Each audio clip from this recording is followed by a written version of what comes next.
Dit is nou weer amper tyd om by mekaar te kom. Jy moet vir jouself afvra, wil jy môre aand hier wees? Of moet jy hier wees? Is dit 'n want of 'n need?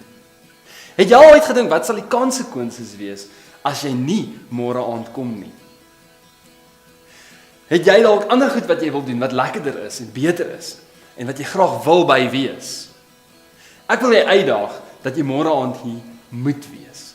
Dat dit 'n need is in jou lewe. Ons gaan gesels oor hoe hierdie klein wants in ons lewens potensieel ons toekoms kan bederf.